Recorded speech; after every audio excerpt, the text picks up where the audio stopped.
ሰላም ውድ የዩቲዩብ ቤተሰቦቼ፣ ዛሬ ለህይወታችሁ እጅግ ጠቃሚ የሆኑ 7 ድንቅ የህይወት ህጎችን ይዤላችሁ መጥቻለሁ። እነዚህ ህጎች ብዙዎች ትኩረት ሳይሰጧቸው ያልፋሉ፣ ነገር ግን ታላላቅና ስኬታማ ሰዎች በህይወታቸው የተጠቀሙባቸውና ለድል ያበቃቸው ቁልፎች ናቸው። እስከ መጨረሻው በትኩረት ከተከታተላችሁ እነዚህን ጥልቅ ሚስጥሮች በመረዳት ህይወታችሁን እንዴት በተሻለ በደስታና በስኬት መምራት እንደምትችሉ ሙሉ በሙሉ ትረዳላችሁ።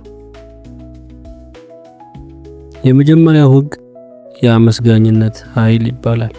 ታላቁ ፈላስፋ ሲሴሮ እንደተናገረው አመስጋኝነት በጎ ምግባራት ሁሉ ታላቅ እናት ናት ይላል። በህይወታችሁ ውስጥ ላላችሁ ነገሮች ሁሉ አመስጋኝ መሆንን ተለማመዱ። ምንም ያህል ትንሽ፣ ቀላል ወይም የማይታይ ቢመስልም እንኳን ስታመሰግኑ ልባችሁ በሰላም ይሞላል፣ ውስጣዊ እርካታ ይሰማችኋል፣ የአእምሮ ጤናችሁ ይሻሻላል፣ ከሌሎች ጋር ያላችሁ ግንኙነትም እየጠነከረና ይበልጥ ትርጉም ያለው ይሆናል። በየቀኑ ራሳችሁን ጠይቁ፣ ዛሬ የማመሰግነው ለምንድን ነው? መልሱ ብዙና ማለቂያ የሌለው ሊሆን ይችላል። ፀሐይ ስለወጣች፣ ጤና ስለተሰማችሁ፣ ጣፋጭ ምግብ ስለበላችሁ፣ ጥሩ ጓደኛ ስላላችሁ ወይም ሌላው ቀርቶ ትንፋሽ ስለወሰዳችሁ እንኳን ልታመሰግኑ ትችላላችሁ። ይህ ልምምድ አስተሳሰባችሁን ከአሉታዊ ወደ አዎንታዊ ይቀይራል። ሁለተኛው ህግ ደግሞ የአሁኑን ጊዜ ማድነቅ ነው። ታዋቂው የቡዲዝም አስተማሪ ቲክ ናት ሃን እንደተናገሩት ብቸኛ እውነተኛ ጊዜ አሁን ያለው ጊዜ ነው ይላሉ። እውነታቸውን ነው። ያለፈው አልፏል፣ የወደፊቱ ገና አልደረሰም። አብዛኞቻችን በሐሳባችን ወይ ባላለፈው ነገር እየተጸጸትን እንብሰለሰላለን፣ ወይም ወደፊት ባልደረስንበት ነገር እየተጨነቀን እንዋከባለን። ስኬታማና ደስተኛ ሰዎች ግን ትኩረታቸውን በአሁኑ ጊዜ ላይ ያደርጋሉ። ያሉበትን ቅጽበት በሚገባ ይጠቀሙበታል።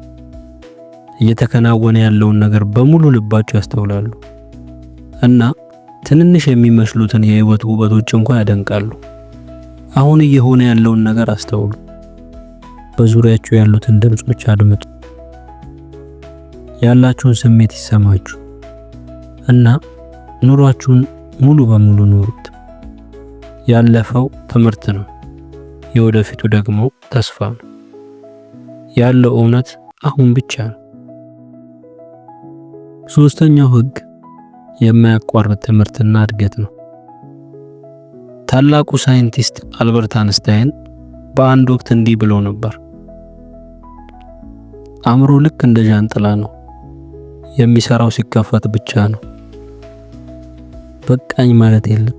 ዓለም ሁል ጊዜ እየተለወጠች ነው፣ እናም እኛም ከሷ ጋር መለወጥ አለብን። ስኬታማ ሰዎች ሁል ጊዜ አዳዲስ ነገሮችን ለመማርና ራሳቸውን በተለያዩ መንገዶች ለማሻሻል ይጥራሉ።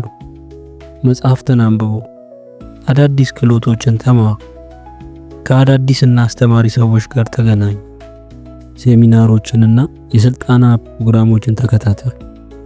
እውቀት ኃይል ብቻ ሳይሆን አዳዲስ እድሎችን የሚከፍት ቁልፍም ጭምር ነውና እድገትን አትፍሩ፣ ይልቁንስ በደስታ ተቀበሉት። አውቃለሁ ከማለት ይልቅ ምን መማር እችላለሁ የሚለውን አስተሳሰብ አዳብሩ። አራተኛው ህግ ጤናማ ግንኙነቶችን መገንባትና መጠበቅ ነው። ታዋቂዋ ደራሲና ተናጋሪ ሄለን ኬለር እንደተናገረችው ከሌሎች ጋር መሄድ ጥንካሬ ነው፣ አብሮ መቆም ኃይል ነው ትል ነበር። የሰው ልጅ ማህበራዊ ፍጡር እንደመሆኑ መጠን ከሌሎች ጋር ያለው ግንኙነት ለደስታውና ለስኬቱ ወሳኝ ሚና ይጫወታል።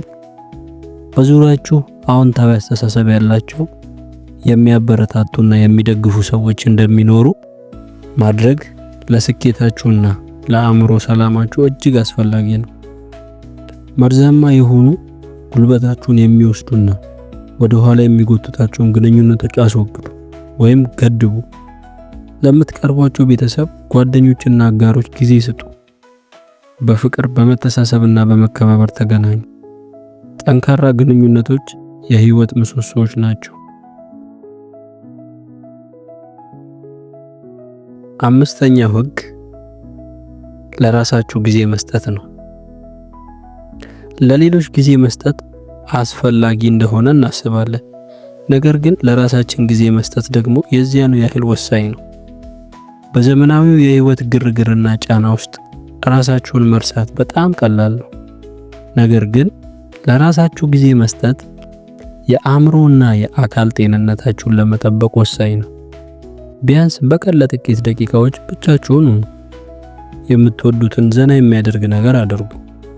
አሰላስሉ፣ ጸልዩ፣ ተፈጥሮን ተመልከቱ ወይም ዝም ብላችሁ ረፉ። ይህ የብቸኝነትና የዝምታ ጊዜ ውስጣዊ ሰላም ይሰጣችኋል፣ ጭንቀትን ይቀንሳል፣ ጉልበት ይሰጣችኋል እና የተሻሉ ውሳኔዎችን እንድትወስኑ ይረዳችኋል። ራስህን መውደድና መንከባከብ የህይወት ቅድሚያ የሚሰጠው ጉዳይ መሆን አለበት። ስድስተኛው ህግ ለውጥን መቀበልና መላመድ ነው። ታላቁ የንግድ ሰው ቢል ጌትስ እንደተናገረው በዚህ ዓለም ውስጥ ስኬታማ ለመሆን ብልህ መሆን ብቻ በቂ አይደለም ይላል። ከለውጥ ጋር የመላመድ ችሎታም ያስፈልጋል። ህይወት ቋሚ አይደለችም። ሁልጊዜም ለውጦች ይከሰታሉ። ስኬታማና ጠንካራ ሰዎች ለዚህ የማይቀር ለውጥ አይፈሩም። ይልቁንም እንደ አዲስ የእድገትና የትምህርት ዕድል አድርገው ይመለከቱታል። ተለዋዋጭ ሁኑ። አዳዲስ ነገሮችን ለመሞከርና ከአዲስ ሁኔታ ጋር ለመላመድ ሁልጊዜ ዝግጁ ሆኑ እና በፈጣንነትና በብልሃት ችግሮችን ተጋፈጡ። ለውጥን መቃወም እድገታችሁን ያዘገያልና፣ መቀበል ግን ወደምታስቡት አዲስ አድማስ ይወስዳችኋል። ሰባተኛውና የመጨረሻው ህግ ትንሽ እርምጃዎችን መውሰድ ነው። ታዋቂው የቻይናው ፈላስፋ ላኦ ዙ እንደተናገሩት የሺህ ማይል ጉዞ በአንድ እርምጃ ይጀመራል ይላሉ። ትላልቅና አስፈሪ የሚመስሉ ግቦችን በአንዴ ለማሳካት አትሞክሩ። ይልቁንስ ያሰብከውን ትልቅ ግብ ወደ ትናንሽ በቀላሉ ወደሚተገበሩ ክፍሎች በመክፈል በየቀኑ አንድ ወይም ከዚያ በላይ ትናንሽ እርምጃዎችን ወደፊት ተራመዱ። እያንዳንዱ ትንሽ ስኬት ለቀጣዩ ትልቅ ስኬት ጠንካራ መሰረት ይጥላል። ተስፋ አትቁረጡ። ምንም ያህል ቀርፋፋ ቢመስልም እንኳን ዛሬ ጀመራችሁት ወጥ የሆነ ጥረት በእርግጠኝነት ነገ አስደናቂ ፍሬ ያፈራል። ጽናት የድል ቁልፍ ብቻ ሳይሆን የህይወት መርህ ነውና። እነዚህን 7 ድንቅ የህይወት ህጎች ከታላላቅ ሰዎች ጥበብ ጋር አስተባብረን በህይወታችን ውስጥ ተግባራዊ በማድረግ ጉልህና አዎንታዊ ለውጥ እንድናመጣ በጥልቅ እምነት አለኝ።